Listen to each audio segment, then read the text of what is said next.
Today, I'm going to break down the concept of inner union and provide you with a tangible, easy to understand formula that when you apply it will bring you truly transformative results for mind, body, and soul.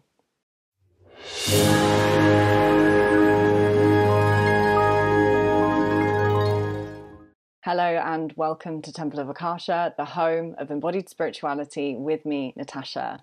We've got some new faces here in the temple space, so to new subscribers, welcome in. This channel and all that I do is dedicated to taking the spiritual and weaving it into the mundane, weaving the sacred and the soul back into our humanity, marrying the two so that we are no longer living in this fragmented state of either spiritual or very identified with the gross plane of reality, where we recognize that all of this is a holy, sacred and divine experience. How do we weave in the sacred and the spiritual into this very moment, into this incarnation, into this reality, so that we can make heaven on earth?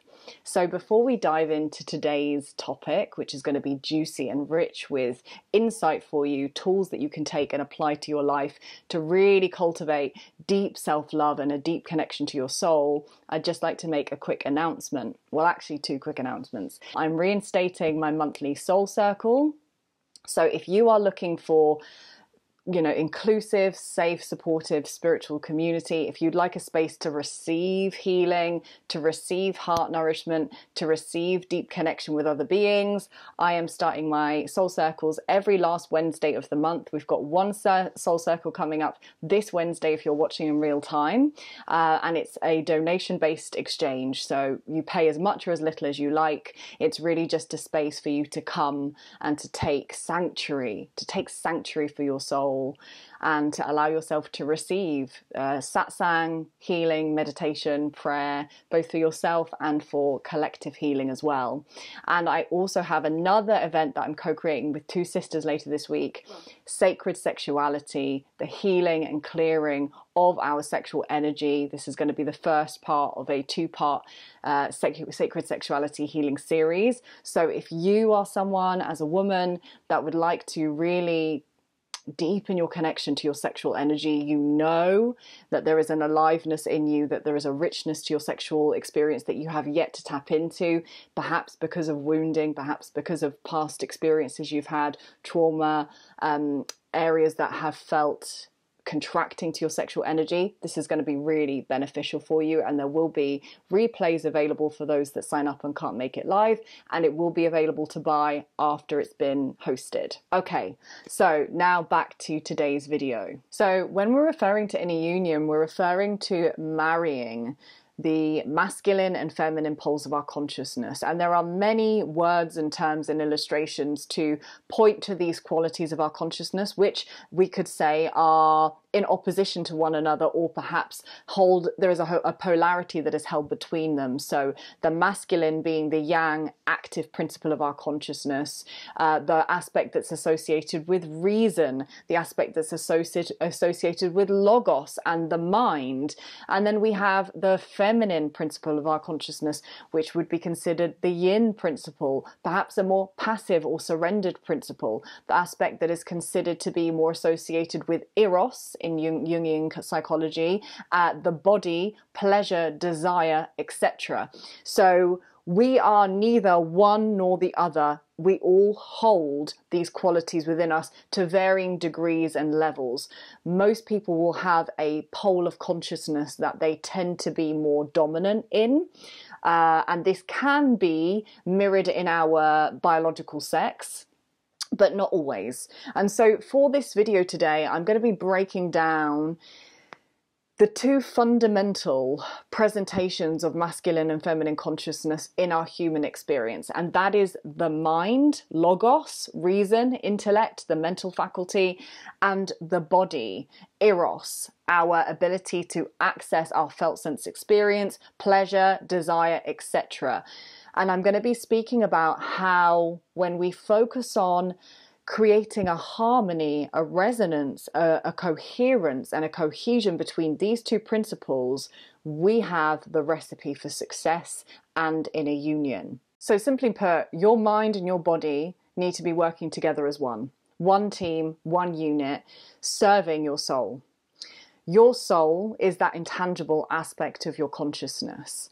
We could also say that the mind is intangible, but we have conscious contact with it in our day-to-day lives. The mind and the body together are the vehicles through which the soul expresses. We can use the mind as a tool to think, to plan, to evaluate, to contrast, to deepen in an intellectual exploration, to understand things more deeply, to consider things more deeply. And of course, we use this physical body as our sensual portal to our sensory experience, and of course, into mobilizing the soul in human form. Without the mind and the body, the soul would not be able to animate itself. This is the vehicle, this is the avatar through which the soul presents and expresses itself. And so we need the mind. We need to harness, utilize, and come into right relationship with the mind. And we also need to come into right and loving relationship with the body. And so what I really want to focus on today is stressing the importance of creating a mind, creating a mental infrastructure that is the container for your soul's expansion and evolution. Let me break this down a little bit. Your mind, as I briefly touched on before, is associated with your masculine principle. Your masculine principle is your ability to be present. It's your ability to hold a container, to hold a space, to create structure, to create infrastructure, to be able to drive things forward with action. Your masculine principle is the aspect of you that is concerned with order, is concerned with reason, with logic, with pragmatism. And it is the aspect of your consciousness that is concerned with the mind, with thought forms. And so we want to focus on cultivating a mindset and a mental awareness system that is inherently supportive, inherently loving of this body and of our life, of our life's trajectory, and is working to provide for, protect, and drive the soul's deepest desires forwards. Your mind, ideally, is a fierce and loving protector. It is a fierce and loving guard that, if we cultivate properly, is used to encourage, to motivate, and to mobilize ideas. Okay, so to really take an idea, chew it over, create a plan, create something more expansive as an idea, to create a project, a business, a completely new invention.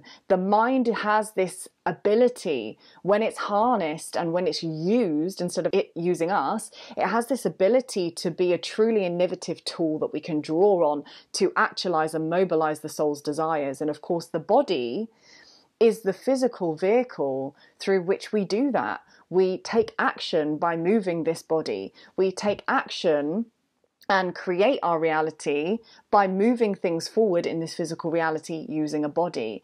Now, what tends to happen is that there is a disharmony, a disillusion, a divorce even, between the mind and the body.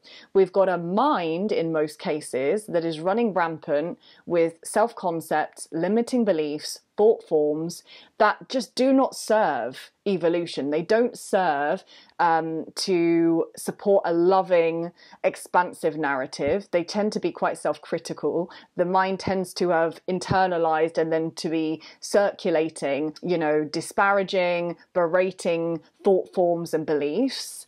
And so we then, because they are innately linked, have a body and a felt sense of experience that is responding to that mental content. And so the first thing to do to begin this process of marrying mind and body, marrying the masculine and the feminine, is getting really fucking distilled, clear, masterful with how you use your mind. As I said before, your mind is your container, okay? You could think of it as almost like a fortress, okay? It's like, what are you letting in to this valuable avatar, this valuable system, this valuable body that's always digesting not just thoughts, but energy, ideas, sentiments, sensory experiences, right? What are you letting in? Your mind is very much like your guard, okay? That's where the masculine principle comes in. When you're able to be present, you're able to start being present with this experience. You're able to start holding the space for what's here and determining how useful the thoughts coming up are, how useful this relationship is, how useful and healthy the feedback from the body is, so that you can take aligned action. So your mind, your mental faculty, instead of being this aspect of you that is running riot with, you know, self-berating, fear-based content and bondage from the past, it's time to refine your mind.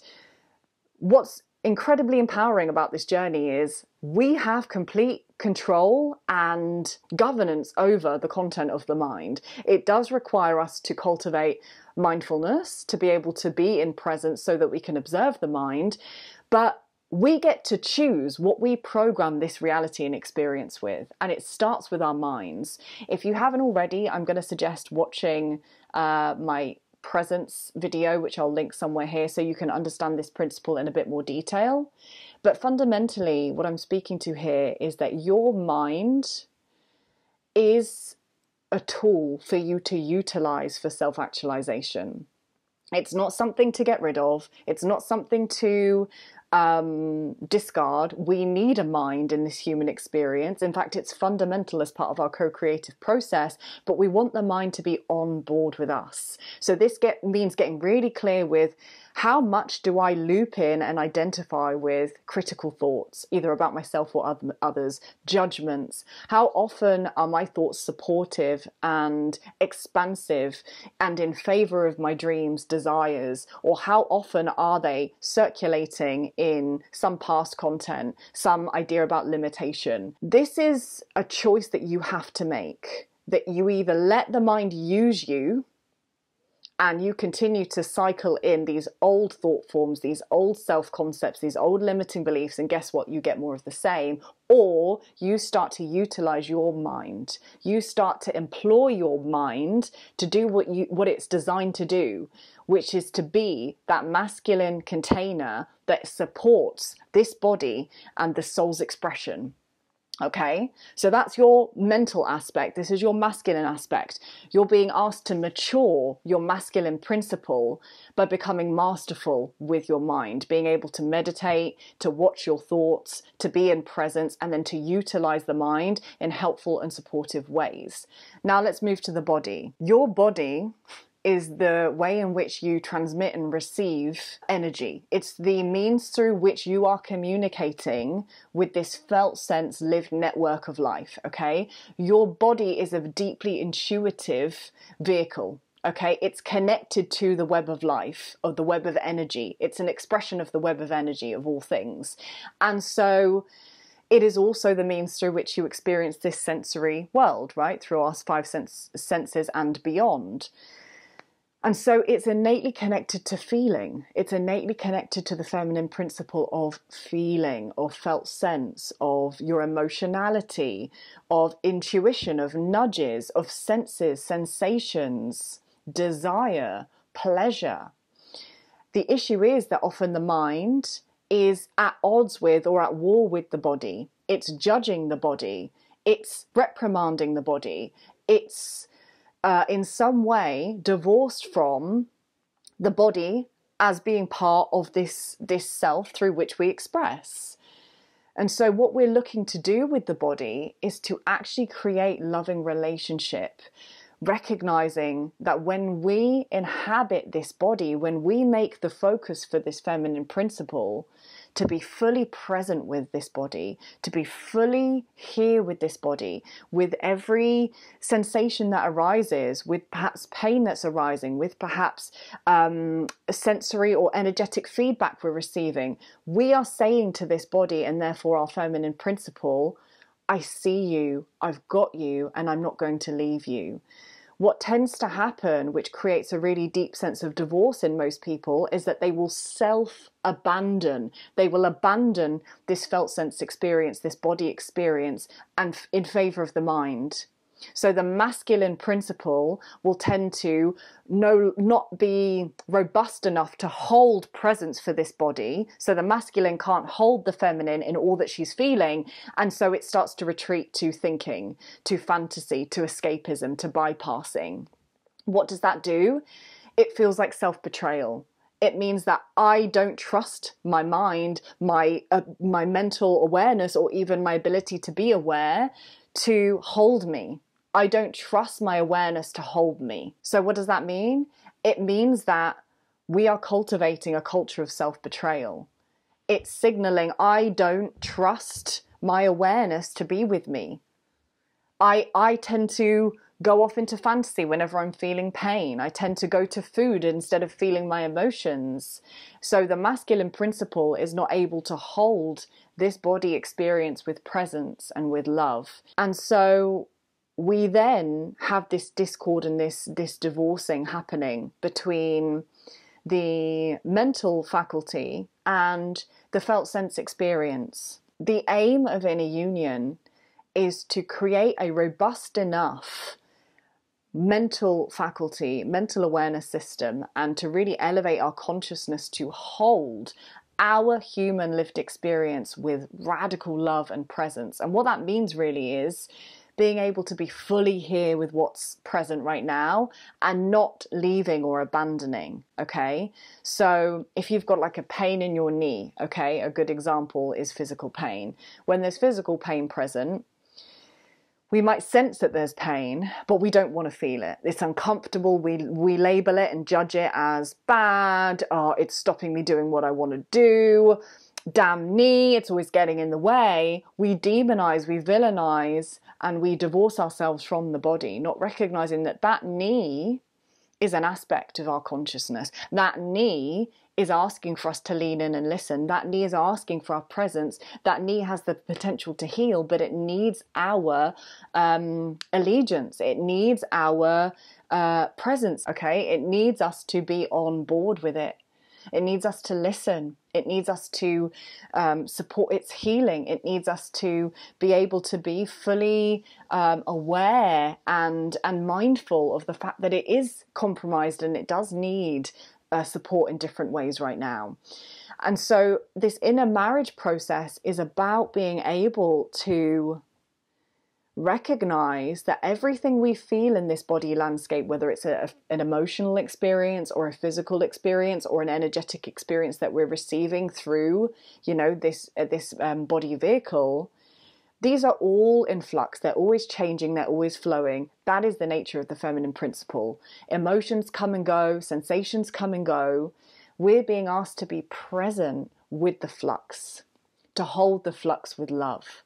So our masculine container, our presence, our awareness holds this dynamic life force and movement of energy of life in motion with love. Shakti and Shiva, right? So to really deepen in self-love and self-trust, instead of abandoning this body, we actually are being called to deepen in loving presence with this body, to fully descend our consciousness into this body, to become embodied, in body, to be here now, responsive to this body experience, to this lived experience. A really good example of how we create a divorce and a sense of disillusion between these two principles is when emotions come up. So we have a big emotion arising, let's say it's grief, okay? And that feminine principle of our consciousness, that felt sense experience, is feeling something big. What tends to happen when big emotions arise is that the mind, the awareness system, will choose to escape. It's painful to hold something like grief, okay? It's a lot to hold something like grief. We will tend to self-abandon by going into fantasy, by going into distraction, by going into avoidance. Perhaps we think about other things instead of being present with the body. Perhaps we go and eat something. Perhaps we go and turn on the television and we numb out and we create a divorce or a separation between our awareness and what the body is experiencing. So this really fosters self-betrayal. It fosters a sense of mistrust. We actually dissolve respect for ourselves every single time we choose to leave this body experience instead of staying. And this is a real sign of a weak masculine container, a weak masculine principle, that it can't hold the fullness of our experience, that it tends to want to leave and escape instead of being fully here, fully attentive, fully respectful of what's present. And so the deepening of self-love and self-trust comes when we fully come into this body and we recognize that everything is transitory, that feeling a big emotion like grief or anger or rage doesn't define us. It isn't a fixed thing, and it's also incredibly valid and normal and human to feel these things, to process them, and then to utilize our mental faculty and our mental awareness to create a robust, loving, and optimistic space. So what I mean by this is, when we have a big emotion come up, what will tend to happen is we'll feel something and then the mind will judge it as, oh God, I'm feeling bad again. Nothing is ever going to change. I'm always going to be feeling hard emotions. I don't know how to process this. I can't cope. My life is always going to feel like shit, because we just don't have the ability, right, to be with these emotions. And so we label and judge them as our identity. We label and judge them as something fixed, and then we create stories out of that. So the way in which we could actually get this masculine principle on board is by recognizing with presence, okay, there's an emotion here. What's needed in this body right now to soothe this? What does this grief need? What does this anger need?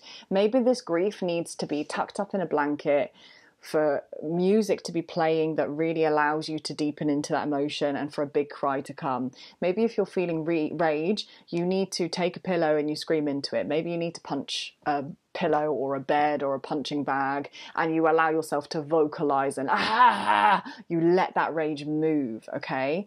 But all the while you are feeling that emotional experience and you're validating it with your presence, your mindset is robust in staying focused on the fact that this is not your identity.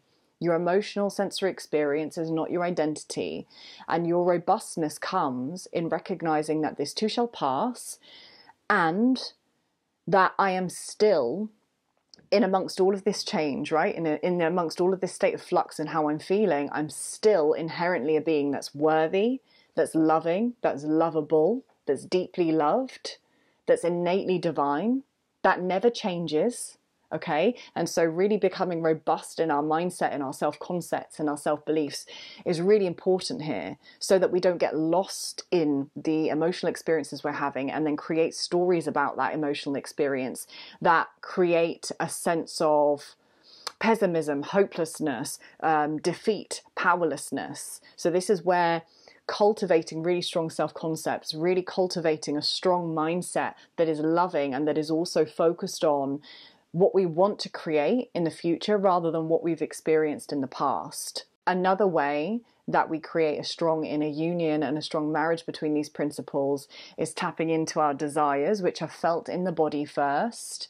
Okay, so we may have an idea about our dreams and desires at a mental level, at a conceptual level, but really moment to moment feeling into the body and allowing ourselves to just feel into like what feels pleasurable, what feels exciting, what feels enriching, what fills me with a sense of passion, what fills me with a sense of desire that I want to create, that I want to do, that I want to move, that I want to experience. So letting the body be a real-time guide as to what feels alive, right? The body is communicating the soul's deeper longings and yearnings, as as it does through the mind too, but we're energetically being asked to feel into, when I meet this person, what's the body saying? Is there a sense of contraction and pulling away? Something about the energy doesn't feel good. Do I feel warm, expansive, open? Does my heart open in this person's presence? So can we lean in to the feedback of the body and let that guide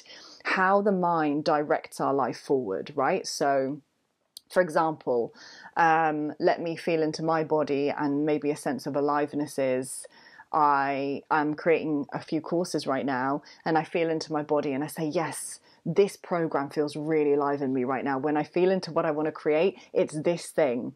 I then utilize my mind, right, to create the vision. What does that look like? Okay, it's 7 steps, and it's going to be this much money, and it's going to be aimed at these people, and I'm going to need to do these things to get there. And I marry the desire that I feel, this, because sometimes be intangible in the body, it's just a kind of an aliveness that moves up and through, letting the mind then work out the details and marrying the two. So letting the desire catalyze and inspire creation. Okay, and so your mind is the tool that allows you to plan and create a structure for your vision to come into reality. And your body is the means through which you test, is this still on track? Does this still feel right? Does me working in this way feel right? Does me being in this relationship feel right? What's the feedback here? And we use the mind body as a unit that's always working together, that's saying, actually, that doesn't feel right. Okay, the mind, how do I adjust? How do I adjust this relationship? What needs to be said? What needs to be done? You know, what action do I need to take to change that if it doesn't feel right? And really harnessing the mind as the visionary that says, this is the dream life based on these desires I have. Maybe, you know, the desires in the body is for more pleasure, for more play, for more ease, for more softness, for more sensuality. As a woman, as a feminine dominant being, that is my desire. So then I get my mind on board, I get my masculine principle on board, and I say, right, this is what I desire. It's time for you to get to work and plan that for me. How are you gonna create this life for me? Right? And that's what the mind loves to do. It loves to start analyzing and creating a plan and creating a vision. And then we use this mind and body together as one unit to bring our dreams, our visions, our desires, our soul's dharma into actualization. The final thing I want to say on this is that your mind is really here to be in devoted space. Okay, your mind is a devotional tool. It's in devotion and here to serve the body and the soul. Okay, and so with that, it's really important that you understand what your body needs are, your soul needs are. You understand the needs at the physical, emotional, mental, and spiritual level, and then you can use the mind to create, plan accordingly. Okay. Most people in the work I do, I find, are very disembodied. So they really do not understand what this body needs. They live so much up here that they have completely lost contact with their basic needs. When I ask people, what is it that you need right now? They often can't tell me.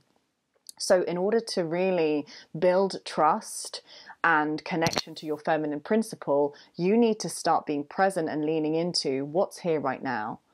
What do I need physically? And I will go into more detail in this in a future video and also a future course. But what do I need physically? Do I need sleep? Do I need to go to the toilet? Do I need to eat? Do I need to rest? How's my nervous system? Do I feel agitated and anxious? Do I feel understimulated, like I need movement? And then you go through a checklist for all of the aspects of your being, your emotional content. How's the felt sense experience right now? Are there big emotions present? Am I feeling really excited about something? Do I feel really depleted? Mentally, how's the mental content right now? Is it noisy? Is it quiet? Is it inspired? You know, how am I spiritually? Do I feel connected to the wider web? Do I feel connected to love? Do I feel connected to spirit, to the knowingness of this expansive nature of what my soul is yearning for, what my soul wants to express and experience? Okay, when you deepen in connection to your needs, your connection with yourself is going to radically transform, because it means that once you start understanding what you need, you can use your awareness and then this mental faculty to serve those needs. And what that does is it heals the inner child whose needs weren't met and is always seeking, you know, needs to be met by another person outside of us or a system outside of us. It outsources power, right? Because who is present here meeting these needs if we're not?